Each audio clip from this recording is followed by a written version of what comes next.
혹시 최근 약국에서 아스피린을 찾다가 헛걸음한 적 있으신가요? 세계 어디서나 쉽게 구할 수 있는 이 약이 왜 유독 한국에서는 자취를 감췄을까요? 오늘 영상에서는 아스피린이 왜 중요한지, 어떤 의학적 효능이 있는지, 그리고 왜 지금 한국에서 구하기 힘든 상황이 벌어졌는지를 차근차근 풀어보겠습니다. 일부 아스피린 그 오랜 역사. 아스피린은 단순한 진통제가 아닙니다. 인류가 약을 사용하기 시작한 초기부터 염증을 가라앉히고 열을 내리는 데 쓰여온 그야말로 고전 중의 고전입니다. 고대 인디언들이 버드나무 껍질을 씹어 통증을 완화했다는 이야기 들어보신 적 있으실 겁니다. 그 껍질 속에 들어있는 성분이 바로 살리실산이었고 1897년 독일 바이엘의 화학자 펠릭스 호프만이 이를 아세틸살리실산으로 합성한 것이 아스피린의 시작입니다. 이후 100년이 넘는 세월 동안 아스피린은 진통, 해열, 소염 작용을 모두 가진 약으로 자리매김했습니다. 타이레놀과 함께 가장 많이 알려진 일반 의약품 중 하나지만 타이레놀에는 없는 소염 작용이 있다는 점이 결정적인 차이입니다. 2부 3가지 효능 그리고 그 이상. 아스피린의 기본 효능은 다음과 같습니다. 첫 번째, 진통 통증을 줄여주고, 두 번째, 해열 작용을 하여 열을 내리며, 세 번째, 소염 작용을 하여 염증을 가라앉히는 효과까지 갖추고 있습니다. 이 3가지를 모두 갖춘 약은 흔치 않습니다. 특히 염증이 동반된 질환, 예를 들면 관절염이나 감기 몸살, 생리통 등에서는 타이레놀보다 아스피린이 더 적합할 수 있죠. 하지만 이것이 끝이 아닙니다.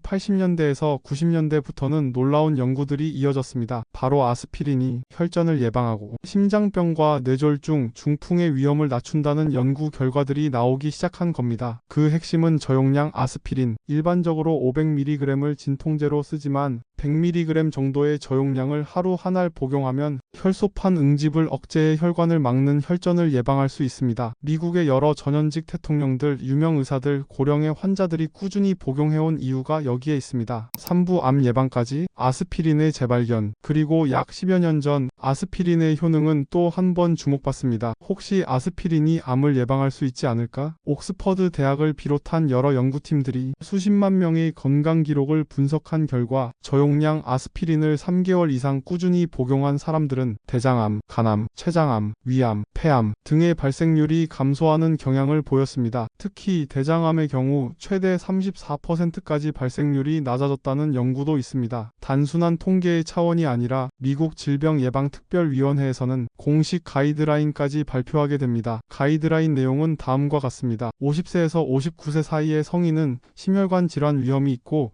위장 출혈의 위험이 낮다면 매일 아스피린 복용을 권장한다. 다만 연령이 70세를 넘어서면 출혈 위험이 더 커질 수 있어 복용을 권장하지 않습니다. 40대 이하에게도 장기 복용의 부담이 크다는 이유로 일반적인 권장은 하지 않습니다. 라는 내용이었습니다. 4부 그렇다면 왜 한국에서는 팔지 않을까? 이쯤에서 가장 궁금한 질문이 생깁니다. 그렇게 좋다면 왜 지금 한국에서는 아스피린을 구할 수 없는 걸까? 답은 의외로 간단합니다. 2016년 하반기 아스피린을 생산하던 바이엘의 인도네시아 공장에서 용출 속도에 문제가 있다는 이유로 500mg 아스피린 제품의 생산이 중단됐습니다. 그 이후 아직까지도 한국 시장에는 이 정량의 아스피린이 제대로 유통되지 않고 있습니다. 바이엘 코리아는 독일 본사와의 조율, 생산 라인 재배치 등의 이유를 들고 있지만 결과적으로는 약국에서도 소비자들도 손쓸 방법이 없는 상태입니다. 한국 시장에 유통되는 500mg 제품은 사실상 전멸했고 저용량 아스피린도 제한적으로만 남아 있습니다. 이런 상황은 단순한 유통의 문제가 아닙니다. 의료 소비자의 권리 차원에서도 분명한 설명이 필요하다는 지적이 나옵니다. 5부 아스피린 이제 어떻게 활용해야 할까? 자, 여기까지 이야기한 내용들을 정리해볼까요? 첫째, 아스피린은 진통, 해열, 소염 작용을 모두 갖춘 드문 약이다. 둘째, 저용량으로는 심장병, 중풍 예방에 효과가 있으며 셋째, 최근에는 일부 암 예방 및 사망률 감소에 도움이 된다는 연구도 다수 존재한다. 단, 위장 출혈, 알레르기 반응 등의 부작용은 의사와 상담 후 복용 여부를 결정해야 한다. 한국에선 유통상 문제로 현재 구하기 어렵지만 소비자의 권리를 위해 개선이 필요하다. 마지막으로 아스피린 복용을 고려하신다면 반드시 의사와 상의하세요. 단순히 약을 먹는 것이 아니라 당신의 건강과 삶의 질에 영향을 미치는 중요한 결정이니까요. 아스피린, 100년 넘게 사랑받아온 고전 이 약품이 지금도 현대의학의 새로운 지평을 열고 있다는 것 정말 흥미롭지 않나요? 누구나 쉽게 구할 수 있었던 약 하나가 어쩌면 심장병도 암도 예방할 수 있다면 왜 지금 우리는 그 약을 찾지 못하고 있을까요? 이 영상이 도움이 되셨다면 좋아요와 구독 그리고 알림 설정까지 부탁드립니다. 더 많은 의학적 이야기, 건강하게 오래 사는 삶을 위한 팁으로 찾아뵙겠습니다. 건강의 모든 것이었습니다. 감사합니다.